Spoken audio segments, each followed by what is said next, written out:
Tama yung trapdoor. Dito yan. Ibang ibon.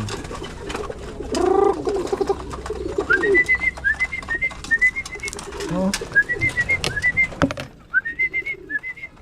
Kung mahuhuli ka.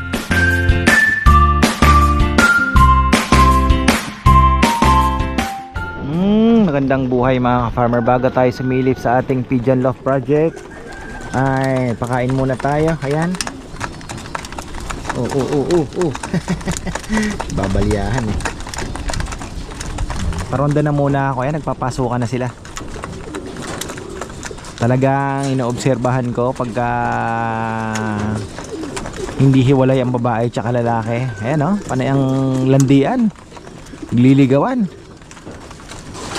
Kaya ayaw ng ibang mga fancier. Pero yung iba naman hindi nila pinaghihiwalay. So far wala pa naman tayo ng itlog. Wala ba? Baka hapon meron. Wala naman.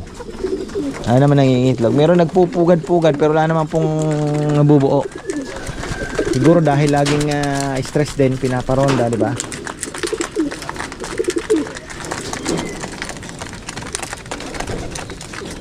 May napanood kasi ako, pinagsasama niya lang. Sabi niya, nahayaan ko lang yan. Sabi niya, hindi naman nangingitlog sa akin kasi sabi niya, batak na batak sa training. Ito yung bago natin, newest YB na pinasok dito. Ayan o, medyo ganda medyo ano pa, ayaw pang makipagbalyahan. Gustong umuwi sa nanay. Oy, wag na muna, dito ka lang. Kain ka lang. Yan.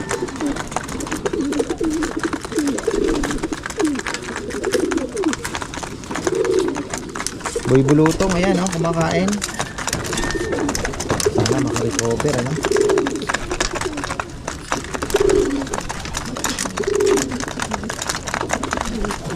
Lakas kumain eh.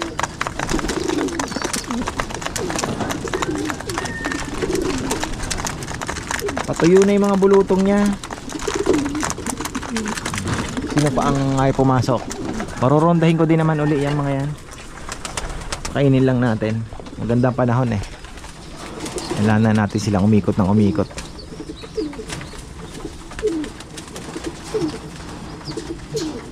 Siksika na sila. Konti na lang naman.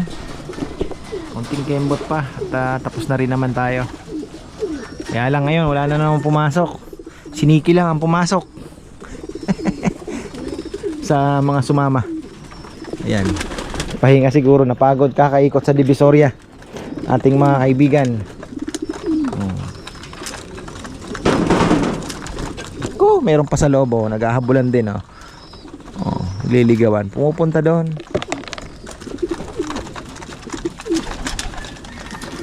Lakas kumain ni bulutong ah.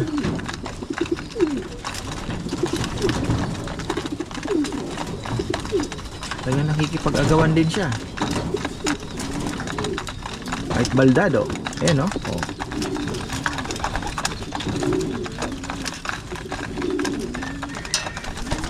Siyempre mahina siya eh.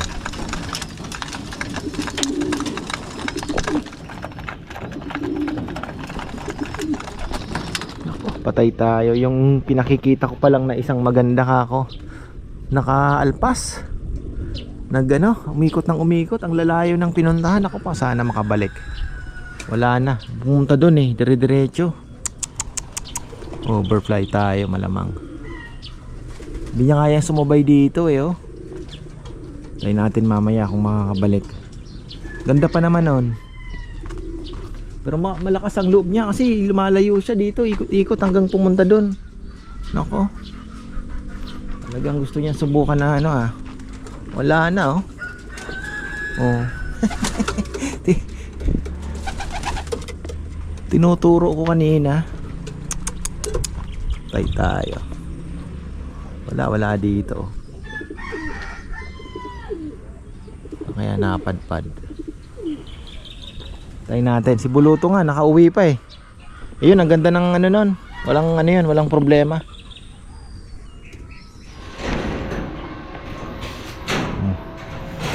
Balikan natin to. Ano na ang balita?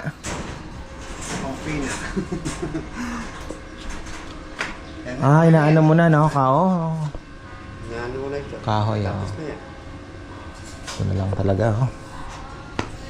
halos tapos na pala. Si Nelnel naglatag na din ng ano. Ito, may flooring na tayo. Lang, ayan, puro pintura na. Kaya dapat bago ilagay yung flooring talaga, ay ano na, baga ayos na, kasi sayang naman yung flooring kung bagay ito talaga ginawang yung dyan talaga.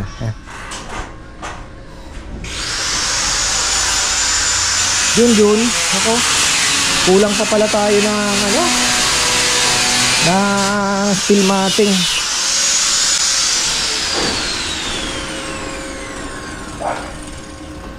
May trapdoor dito yan.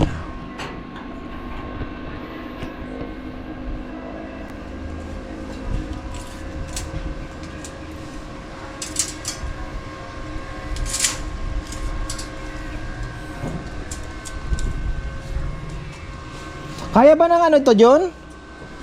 Kaya kung ipapalutsin na natin o gagawa pa tayo ng 2x2 na tubular? Tapos palutsin na. Pangit yung ano, hindi ko nagusto.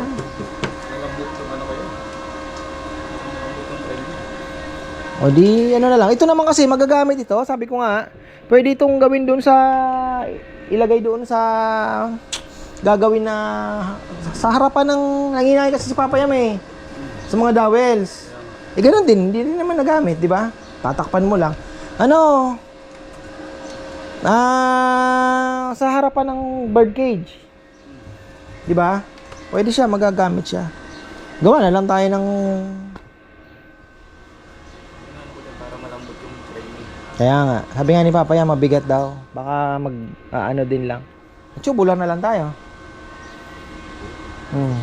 Tapos, gusto ko kasi, palutsinan na din. No?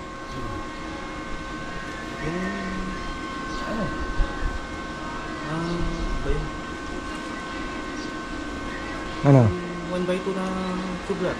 Oo, pwede rin yun. Meron pa ba dyan? Wala. Kala ko. Hindi, sinuli nga pala natin yan, ano? Sinuli. Bibili tayo. 1x2. Kaya na ng 1x2, no? Yung tipong pag sinara sana, hindi naman, dikit na dikit. Baga sasakto din lang sa mga, ano, sa mga dito. Parang pag sinara mo, halos parang hindi pinto ba? Oo. Parang ano din siya. Kung kaya. Kaya. Dito plus dito. Para papantay siya. Papantay dito. Pagka sinara mo. Dito yung pinto sa loob. Oo. Pwede. Parang nakaharang na, may harang na na. Tapos yung palatsina, pwede natin palampas. Ipapantay dito yung stopper niya. Oo, yun na yung pinaka-stopper.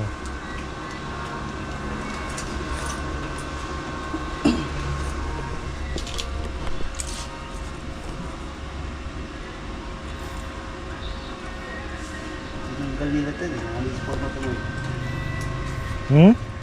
Naka-welding ko dito, tinanggal nila. Katanggal-tanggal.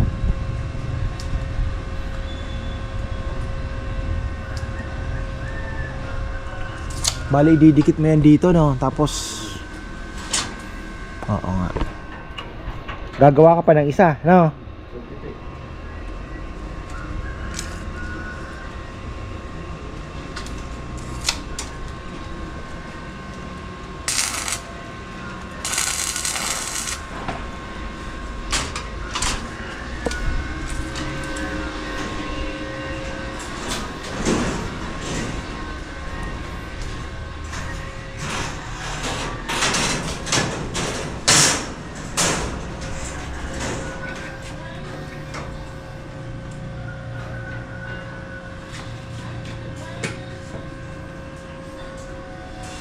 Yung kina Jimmy gun na ano, nakita ko.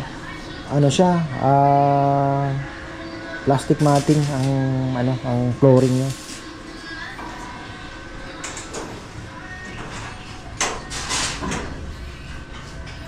Pag-iisipan ko kung pwede kayang plastic matting dito.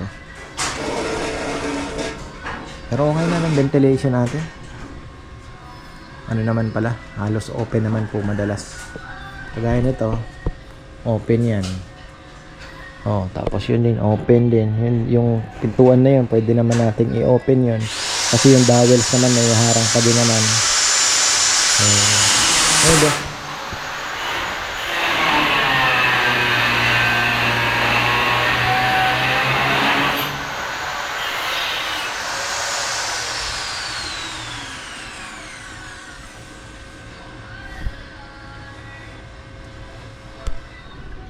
Ayan mga farmer, balikan lang natin to. Naku, hindi na po bumalik yung ating young bird.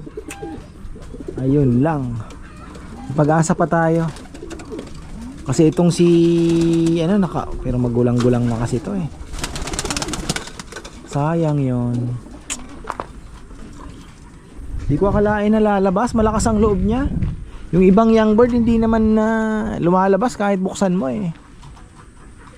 Siya naglakas loob.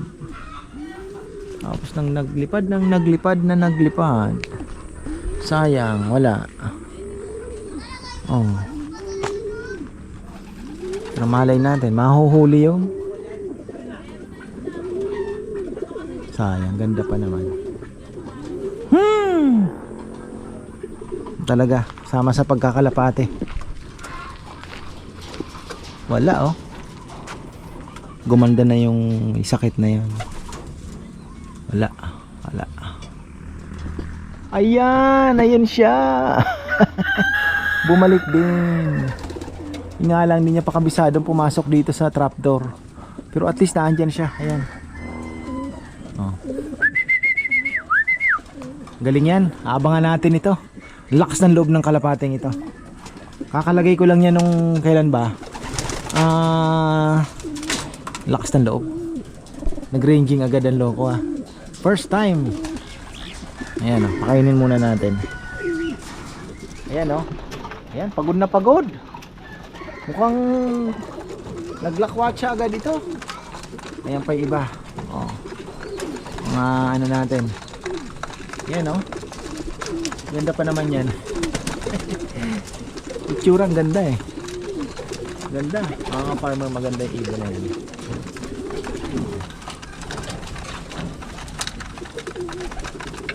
May nagro-ronda pa. May nagro-ronda pa. Ayun oh.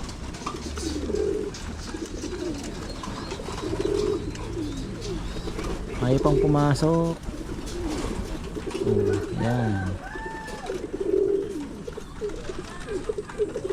Ano yun?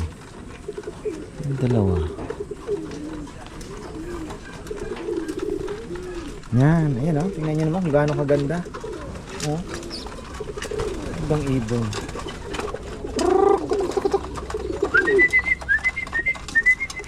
Oh. Kung mahuhuli ka.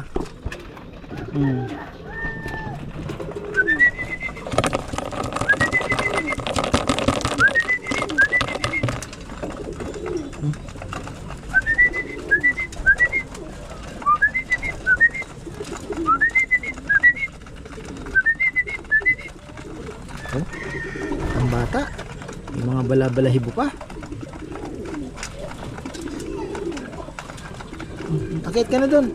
Akit ka na. Yan, nahuli ko rin. Gustong bumalik doon sa nanay.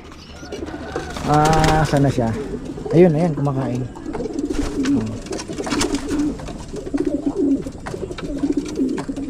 Pagod yan. Maghapong nag-ikot-ikot. Tapos yung dalawang bio pigeon natin, parang gusto na magpares mga farmer. Subukan nga natin tong pagparesin. Ang problema niya, hindi ko na po alam yung bloodline niyan. Kasi ang binili ko na 8 yun eh. So hindi ko na alam kung alin ang Jansen diyan. Jansen, Beckert, may Beckert pa. Parang Beckert siya. Tapos Stitchel boat na dalawa din. Dalawang Stitch, dalawang Jansen, dalawang Beckert at dalawang Imbrek. Yung imbrek na isa na disgrasya din, hindi na nakabalik. Tapos meron pang isang namatay, nakain naman, nakawala, nakain ng pusa. So hindi ko na alam doon yung ano. Ganda, maganda yung dalawa. Kaya lang pumapasok doon, gustong magpugad doon. Oh. Ha? Ayan, bisitahin natin yan. Panoorin niyo po mga ka-farmer. Sina Jomar, pinahuli ko na yung mga hito dito. Yung tropa nating naggugulay. Ayan, silipin natin. Ayan. Ayun, ginagawa ni Junjun. Hindi po matapos-tapos, gumagawa kami ng DIY. Ayan oh, ang lakas na. Oh, tuloy-tuloy na. Abangan nyo mga ka-farmer kung tinamaan ba o hindi. Ayan, epic fail. Ayan.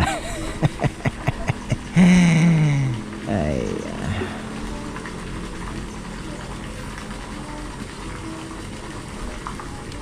Hirap din anuhin, pero makukuha din siguro yan. Subok lang ng subok. Mamaya manonood tayo ng mga nag-upload dyan na nakuha nila. Tingnan, analyze natin. Ayan, dito tayo. Ano na ba? Ito, final decision 1x2 daw na tubular. Kaya na net, kaya na Junjun i-frame. Tapos ano na, tatanggalin na to. Ito magagamit ito sa mga ano natin, cages. Bird cage, breeder cage. Yan.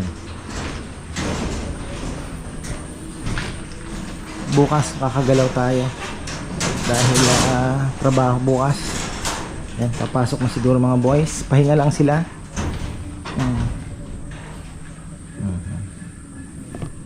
Ito kahoy pa yan. Kahoy din. Para may biladan din sila. Trapdoor, di ba? Double trapdoor na lang yan. Hindi, ano lang, single trapdoor lang na yung ex machina. Galing din na ex machina mag-isip, ano? Sumikat yun eh. Ex machina style.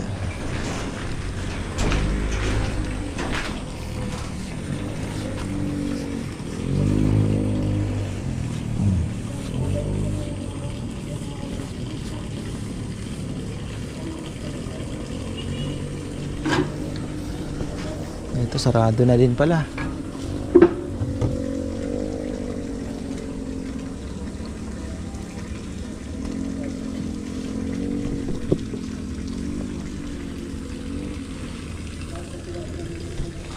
Mumulaklak pala ang kangkong